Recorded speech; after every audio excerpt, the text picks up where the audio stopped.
लंका की ओर बढ़ती रामसेना के चेहरों पर चिंता छाई हुई थी। समुद्र की विशालता ने उनके मन में डर पैदा कर दिया था। वानरराज सुग्रीव की नजर हनुमान जी पर पड़ी। उन्होंने देखा कि हनुमान जी शांत बैठे हैं। उनकी आंखों में अदृश्य शक्ति का कोई संकेत नहीं था।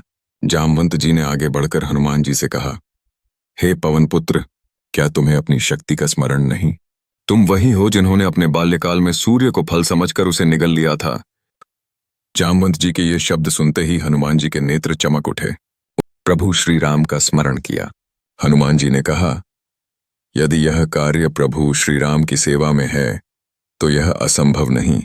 समुद्र के किनारे खड़े होकर हनुमान जी ने गहरी सांस ली और जय श्री राम का उद्घोष किया। फिर उन्होंने आकाश में उड़ान भरने का निर्णय लिया। नीचे अथाह समुद्र का दृश्य था और ऊपर का आकाश निहारते हुए उनके दिल में मात्र एक लक्ष्य था, माता सीता को ढूंढना। उन्होंने बिना किसी हिचकिचाहट के उड़ान भरी, अभूतपूर्व साहस के साथ। मार्ग में उनके सामने अनेक बाधाएं आईं, सुरसा, सिंहिका और विशाल लहरें जो उन्हें रोकने का प्रयास कर रही थीं। लेकिन हनुमान जी ने अपनी बुद्धि, धैर्य और भक्ति से हर चुनौती को पार किया। अंततः वे लंका पहुंचे और अशोक वाटिका में माता सीता को खोज निकाला। उन्होंने श्री राम की अंगूठी दिखाकर स्वयं को दास बताते हुए संदेश दिया। माता सीता की आंखों में आशा के आंसू चमक उठे।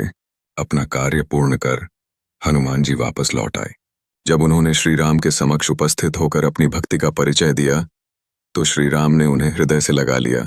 उन्होंने कहा, हनुमान, तुम केवल बलवान नहीं, तुम भक्ति के साक्षात स्वरूप हो।